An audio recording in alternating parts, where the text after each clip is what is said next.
Páramo can refer to a variety of alpine tundra ecosystems. Some ecologists describe the Páramo broadly as all high, tropical, montane vegetation above the continuous timberline. A more narrow term classifies the Páramo according to its regional placement in the northern Andes of South America and adjacent southern Central America. The Páramo is the ecosystem of the regions above the continuous forest line, yet below the permanent snow line. It is a neotropical high mountain biome with a vegetation composed mainly of giant rosette plants, shrubs and grasses. According to scientists, Páramos may be evolutionary hotspots and among the fastest evolving regions on Earth. Location. In the strictest sense of the term, all Páramo ecosystems are located in the neotropics, specifically South and Central America, scattered throughout the regions between 11 degrees north and 8 degrees south latitudes. These ecosystems are located mainly in the northwest corner of South America, in Colombia, Ecuador, Peru, and Venezuela.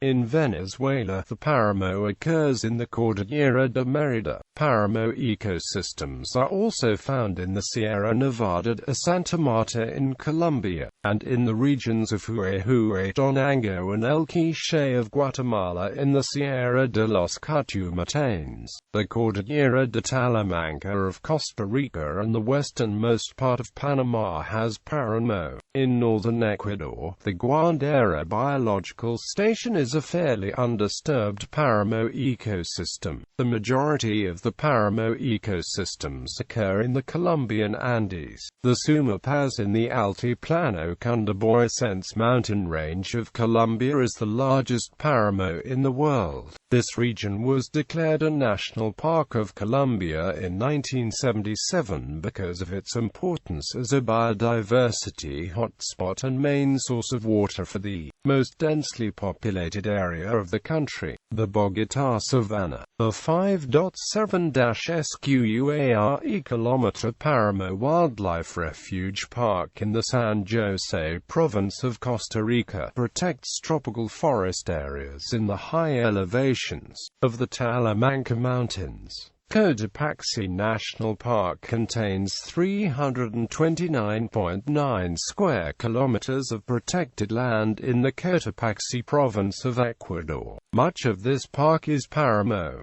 Its flora includes gentians, club mosses, valerians, and asters such as Lauricaria and Chacuaraga species. Climate. Páramo climates differ slightly depending on the specific location. In Colombia and northern Ecuador, air masses from the intertropical convergence zone have a substantial effect on the climate, and these regions tend to be consistently humid throughout the year. The Andes also play a key role in the climate of these regions as they cause an orographic uplift in which moist air rises. This creates continuous moisture via rain, clouds, and fog, with many of them receiving over 2,000 millimeters of rain annually. The Páramos of the northernmost Andes of Venezuela, northern Colombia, and Costa Rica experience a different climate due to the dry season, which is caused by northeasterly trade winds.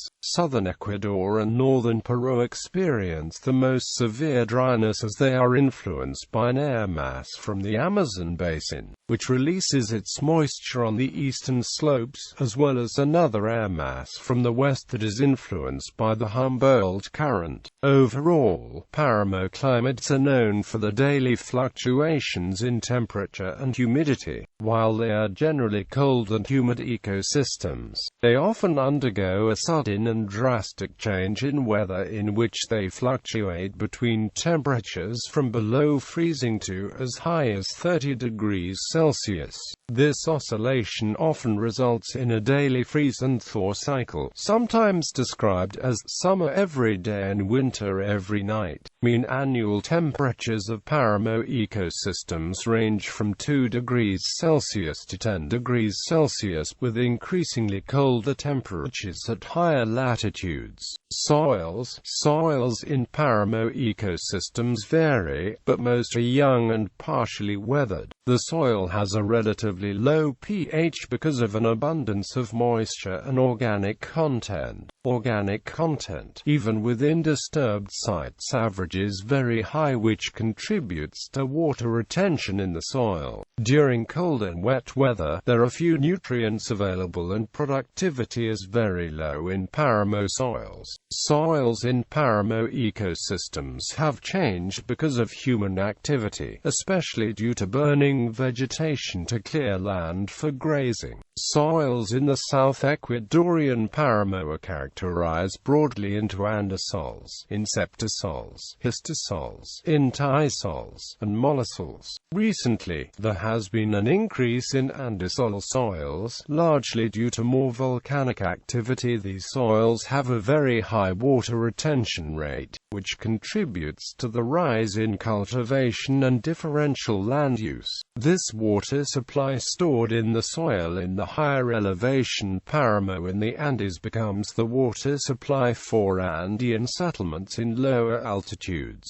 Vegetation zones. Páramos are divided into separate zones based on altitude and vegetation structure, with the three main types of Páramo vegetation unequally distributed throughout the different zones. Superpáramo is at the highest elevation and is usually considered to be the transition zone between the higher, permanent snow region and the lower grass Páramo zone. The superpáramo zone is generally narrow and exists atop loose stones and sandy soils at about 4,500 to 4,800 meters. It has the lowest air temperature, precipitation level, soil water holding capacity, and nutrient content of all the zones. Being the highest in altitude, it also has the highest levels of solar radiation and night frost. For this reason, vegetation in the superpáramo must be highly resistant to such severe fluctuations in weather. Air temperatures are low, cold at night and cool during the day, with daily oscillations greater than the oscillations of monthly averages. Due to its localization on high mountains, this area is the least disturbed by humans and contains the most endemic species of all the zones. Flora includes the Zorella pedunculata of the Apiaceae family and species from the Asteraceae, Fabaceae, and Ericaceae families.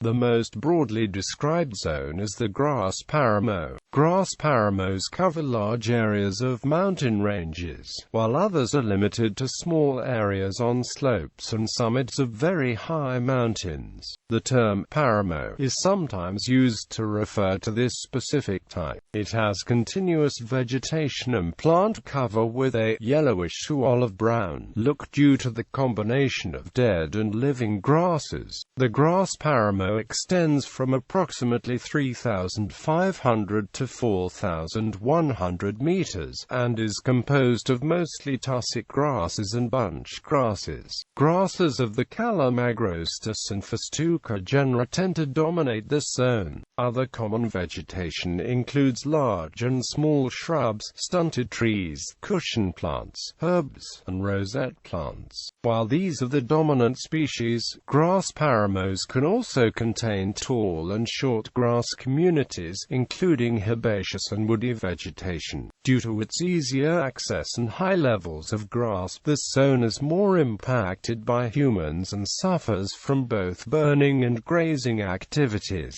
Subpáramo is the lowest and most diverse zone. At 3,000 to 3,500 meters, it is a shrub-dominated zone that combines aspects of both the grass Páramo above and the forest below. Along with shrubs, this zone also contains small, scattered trees which gradually transition into the grasses and herbs of the grass Páramo above. Plant communities in this vegetation zone are also known to include thickets that are mainly composed of shrubby or woody vegetation, including species from the Ilex, Ageratina, and Baccharis genera. Fragmented forests can appear in the subpáramo due to microclimatic or edaphic conditions. Yet the more abrupt changes are generally due to anthropogenic disruptions such as cutting, burning, and grazing activity. communities. Because of these high levels of disruption, it is believed that subparamos are made up of largely secondary growth communities.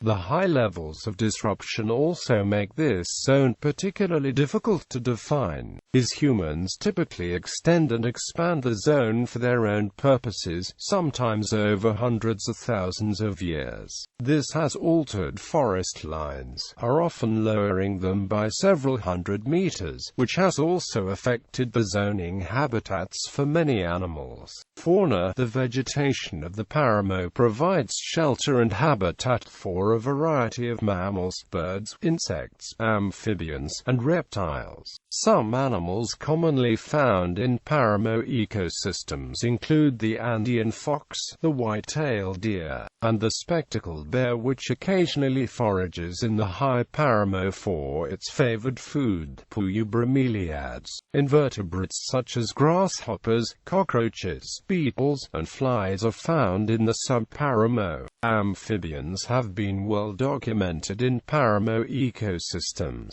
including salamanders such as Bolitoglossa species and frogs such as Eleutherodactylus species. Reptiles include lizards of the genera Stenocercus, Phoenacasaurus, and Proctoporus. 69 species of birds are considered to be total users of Páramo habitats, with 41 species making it the primary habitat and 16 as indicator species. The Andean condor, also called King of the Andes, is known for its wide wingspan, but is no longer frequently seen. The most numerous bird families in the Páramo include eagles, hummingbirds, ovenbirds, throuped finches, and tyrant flycatchers. Some hummingbirds tolerate the cold climate by going into a kind of nightly hibernation. Hummingbirds, bees, and flies are all important pollinators in the Páramo, while birds and smaller mammals such as rabbits and guinea pigs are important seed dispersers.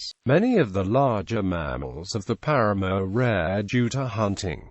Human impact and climate change. Humans have inhabited the Páramo of the Andes for approximately the past 15,000 years. Deforestation has been extensive in some cases, like the northern Andes. 90 to 95% of forests have been cleared. Other sites in Venezuela and Colombia show evidence that humans settled there at least 800 years ago and used the land for agriculture and hunting. When Europeans came to the Americas, they introduced exotic plants and animals that greatly affected the land, especially cattle, which were introduced to the Páramos in the early 18th century. By the 20th century, the growing population of settlers led to an increased demand for land, and Páramo ecosystems suffered accordingly. As more land was needed for cattle, fire was used to clear land, and eventually Páramos became excessively burned and overgrazed. Both burning and grazing have damaged vegetation, soils, species diversity, and water storage capacity of the Páramos.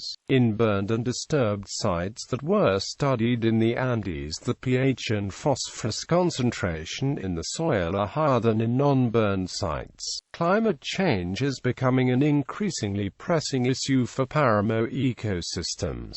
Growing populations in Colombia, Venezuela, and Ecuador have forced settlements in higher elevations covering more Páramo. Recent developments such as construction of aqueducts, drainage systems, and roads, mining, and afforestation have been a huge additional Páramo disturbance. Increases in temperature extremes are forcing many fauna and flora species to higher grounds, and eventually they could face extinction. The flora of Páramos is adapted to specific conditions and is thus vulnerable to even small climatic change. Climate change in the Andes is causing glaciers in the Páramo to disappear and a drop in rainfall. virtually drying up Páramo and in turn, drying up the water supply for cities such as Quito, Ecuador and Bogotá, Colombia. On 8 February 2016, the Constitutional Court of Colombia banned all mining operations in the Páramos, prioritizing the protection of the environment, and terminating 347 mining licenses that had operational rights in the ecosystem.